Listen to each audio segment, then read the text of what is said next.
بسم اللہ الرحمن الرحیم۔ اللہ تبارک و تعالیٰ کے نام سے شروع جو بڑا مہربان اور نہایت رحم کرنے والا ہے۔ معزز دوستو، آج کے اس ویڈیو کے اندر ہم آپ کو بیان کریں گے کہ جب میت کے ورثاء اس کو قبر کے اندر دفنا کر چلے جاتے ہیں تو قبر کے ابتدائی 24 گھنٹوں کے اندر میت کے ساتھ کیا ہوتا ہے، اور جب میت کے ورثاء میت کو دفنا کر واپس جاتے ہیں تو ایک فرشتہ مٹی کی ایک مٹھی بھر کر ان پر پھینکتا ہے تو ان سے کیا کہتا ہے، اور قبر کی پہلی رات کیسی ہوتی ہے۔ پیارے دوستو، یہ امر یقینی ہے کہ ہر ایک نے موت کا ذائقہ چکھنا ہے، جس طرح کہ اللہ تبارک و تعالی قرآن پاک میں ارشاد فرماتا ہے کل نفس ذائقۃ الموت، کہ ہر جاندار نے موت کا ذائقہ چکھنا ہے۔ جو یہاں پر آیا ہے اس نے ایک نہ ایک دن واپس ضرور جانا ہے، اور مرنے کے بعد انسان کی پہلی منزل قبر ہوتی ہے۔ ایک حدیث شریف کا مفہوم ہے کہ حضور اکرم صلی اللہ تعالی علیہ وسلم نے ارشاد فرمایا قبر انسان کی پہلی منزلوں میں سے ایک منزل ہے، اگر انسان اس میں کامیاب ہو جائے تو آگے کی منزلیں آسان ہو جاتی ہیں، اور اگر اس منزل میں پھنس جائے تو آگے کی منزلیں بھی خراب ہو جاتی ہیں۔ اور ایک حدیث شریف میں آتا ہے جس کا مفہوم کچھ اس طرح ہے کہ حضور نبی کریم صلی اللہ تعالی علیہ وسلم نے ارشاد فرمایا کہ اللہ تبارک و تعالیٰ کی طرف سے قبروں پر ایک فرشتہ معین ہے۔ جب میت کو دفن کیا جاتا ہے تو وہ اس کی قبر کی مٹی ہموار کرتا ہے، اور لوگ واپس جانے کے لیے مڑتے ہیں تو قبر سے ایک مٹھی پر مٹی لے کر لوگوں پر پھینکتا ہے اور کہتا ہے اپنی دنیا کی طرف واپس چلے جاؤ اور اپنے مرنے والے کو بھول جاؤ۔ پیارے دوستو، حضرت علی رضی اللہ تعالیٰ عنہ نے ارشاد فرمایا کہ میں نے نبی کریم صلی اللہ تعالی علیہ وسلم کو یہ فرماتے ہوئے سنا کہ انسان کی مشکل ترین رات قبر کی پہلی رات ہوتی ہے، کیونکہ جب اس کے دوست، احباب، رشتہ دار، اولاد اور اس کو دفنانے والے اس کو دفنا کر چلے جاتے ہیں تو وہ انسان روتا رہتا ہے۔ ہر ایک دوست کے پاس آتا ہے، اسے روکنے کی کوشش کرتا ہے کہ مجھے چھوڑ کر نہ جاؤ، لیکن افسوس کہ اس کی آواز کوئی نہیں سنتا۔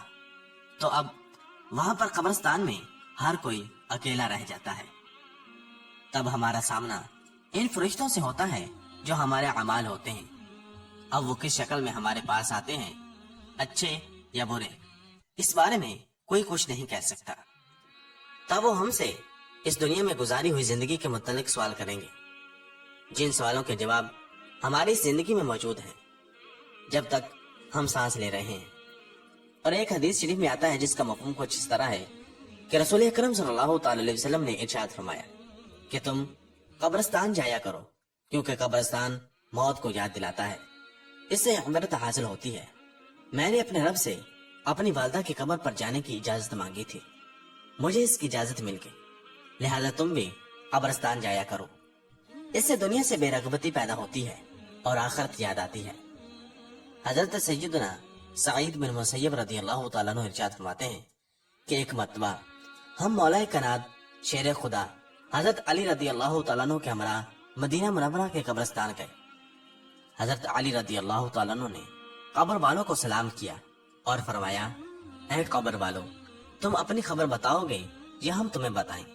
حضرت سعید بن مسیب رضی اللہ تعالیٰ عنہ فرماتے ہیں کہ ہم نے قبر سے وعلیکم السلام ورحمۃ اللہ وبرکاتہ کی آواز سنی، اور کوئی کہنے والا کہہ رہا تھا اے امیر المؤمنین، آپ ہی خبر دیجئے کہ ہمارے مرنے کے بعد دنیا میں کیا ہوا۔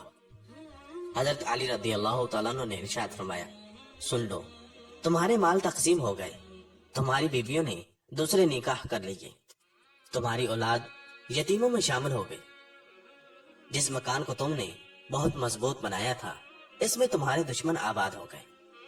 پھر حضرت مولا علی رضی اللہ تعالیٰ عنہ نے ارشاد فرمایا اب تم اپنا حال سناؤ۔ یہ سن کر ایک قبر سے آواز آنے لگی اے امیر المؤمنین، ہمارے کفن پھٹ کر تار تار ہو گئے، ہمارے بال جھڑ کر منتشر ہو گئے، ہماری کھالیں ٹکڑے ٹکڑے ہو گئی، ہماری آنکھیں بہہ کر رخساروں پر آ گئی، اور ہم نے جو نیک اعمال کیے تھے ان کو پایا، جو کچھ پیچھے چھوڑا اس میں ہمارا نقصان ہوا۔ معزز دوستو، روایت میں آتا ہے کہ جب مردے کو قبر میں رکھا جاتا ہے تو اس کی نماز اس کی دائیں طرف آ کر کھڑی ہو جاتی ہے، روزہ بائیں طرف کھڑا ہو جاتا ہے، قرآن مجید کی تلاوت اور اللہ تبارک و تعالیٰ کا ذکر سر کی طرف آ کر کھڑا ہو جاتا ہے۔ اور جماعت کے ساتھ نماز پڑھنے کو جو قدم چلے تھے وہ پاؤں کی طرف کھڑے ہو جاتے ہیں۔ جب عذاب اس قبر میں اپنی گردن نکالتا ہے اور مردہ تک پہنچنا چاہتا ہے، اگر وہ دائیں طرف سے آتا ہے تو اس کو نماز کہتی ہے پرے ہٹ۔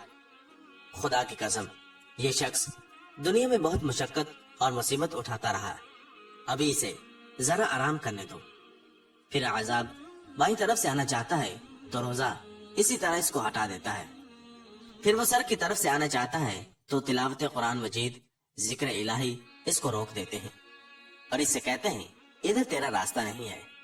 غرض یہ کہ وہ جس طرف سے بھی آنا چاہتا ہے اس کو راستہ نہیں ملتا، لہٰذا وہ عذاب عاجز اور کمزور ہو کر واپس چلا جاتا ہے۔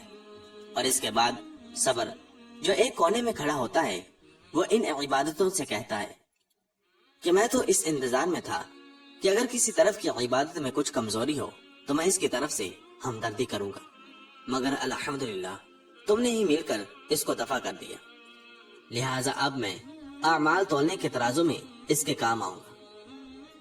پیارے دوستو، جب میت کو قبر میں دفنا کر اس کے ورثاء چلے جاتے ہیں تو قبر میں دو فرشتے جن کو منکر اور نکیر کہا جاتا ہے میت کے پاس آتے ہیں، جن کی آنکھیں بجلی کی طرح چمکتی ہیں اور آواز بادل کی گرج کی طرح ہوتی ہے۔ ان کے دانت گائے کے سینگوں کی طرح باہر کو نکلے ہوتے ہیں، ان کے منہ سے آگ کی لپٹیں نکلتی ہیں، بال اتنے بڑے ہوتے ہیں کہ پاؤں تک لٹکتے ہوتے ہیں، ان کے ایک کاندھے سے لے کر دوسرے کاندھے تک اتنا فاصلہ ہوتا ہے کہ کئی دن تک چل کر مسافت کو ختم کیا جا سکتا ہے۔ مہربانی اور نرمی ان کے پاس نہیں ہوتی، لیکن سختی کا معاملہ یہ مومنوں کے ساتھ نہیں کرتے، بلکہ پھر بھی ایسی ڈراؤنی شکل و صورت کی ہیبت ہی کیا کم ہے۔ پیارے دوستو، ان دونوں کے ہاتھ ایک بہت بڑا لوہے کا ہتھوڑا ہوتا ہے کہ جس کو اگر تمام دنیا کے جنوں اور انس مل کر اٹھانا چاہیں تو اٹھانا تو درکنار، اس کو ہلا بھی نہیں سکتے۔ وہ آ کر مردے سے کہتے ہیں بیٹھ جا۔ مردہ ایک دم اٹھ کر بیٹھ جاتا ہے اور کفن اس کے سر سے نیچے سرک جاتا ہے۔ وہ سوال کرتے ہیں تیرا رب کون ہے؟ تیرا دین کیا ہے؟ تیرا نبی کون ہے؟ اگر مردہ نیک اور مسلمان ہوتا ہے تو کہتا ہے میرا رب اللہ تبارک و تعالی ہے جو وحدہ لا شریک ہے، میرا دین اسلام ہے، میرے نبی حضرت محمد صلی اللہ تعالی علیہ وسلم ہے۔ یہ سن کر وہ دونوں کہتے ہیں تو نے سچ کہا۔ تو اس کی قبر کی دیواروں کو سب طرف سے ہٹا دیا جاتا ہے، جس سے وہ چاروں طرف سے بہت وسیع ہو جاتی ہے۔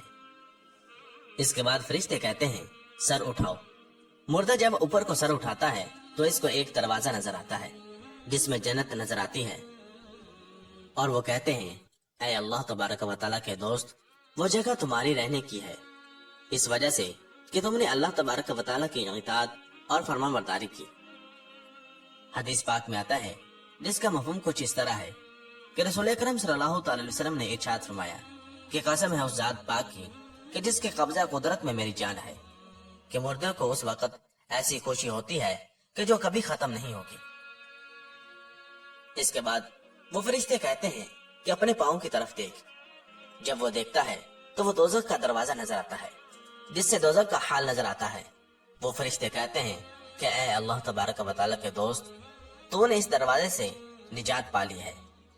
اس وقت بھی بندے کو اس قدر خوشی ہوتی ہے جو کبھی ختم نہیں ہوگی۔ اس کے بعد اس کی قبر میں 70 دروازے جنت کے کھول دیے جاتے ہیں جن سے وہاں کی ٹھنڈی ہوا اور خوشبوئیں آتی رہتی ہیں اور قیامت تک وہ انہی بہاروں میں رہے گا۔ پیارے دوستوں، کیسی خوش نصیب ہو کہ وہ روح جس کے ساتھ اللہ تبارک و تعالیٰ اپنی مہربانی اور رحم و کرم کا سلوک فرمائے گا۔ ناظرین گرامی، دوسری طرف جب نافرمان، فاسق و فاجر، بدکار اور کافر شخص کو قبر میں رکھا جاتا ہے تو قبر اس پر تنگ ہو جاتی ہے کہ اس کی پسلیاں دوسری طرف کی پسلیوں میں گھس جاتی ہیں۔ اس پر کالے سانپ مسلط کر دیے جاتے ہیں جو اس کی ناک اور پاؤں سے کاٹنا شروع کرتے ہیں، یہاں تک کہ درمیان میں دونوں طرف کے سانپ آ کر مل جاتے ہیں۔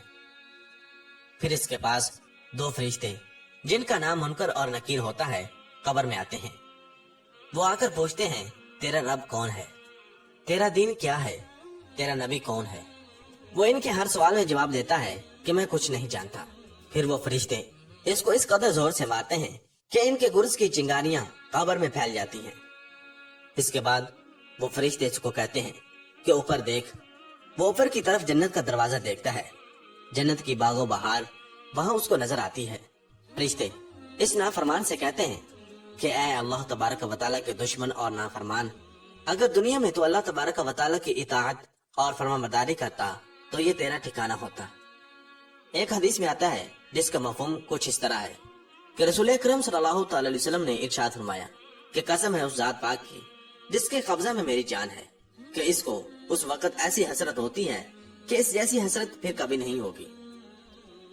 پھر دوزخ کا دروازہ کھولا جاتا ہے اور وہ فرشتے کہتے ہیں کہ اے اللہ تبارک و تعالیٰ کے دشمن، یہ تیرا ٹھکانہ ہے اس لیے کہ تو نے اللہ تبارک و تعالیٰ کی نافرمانی کی۔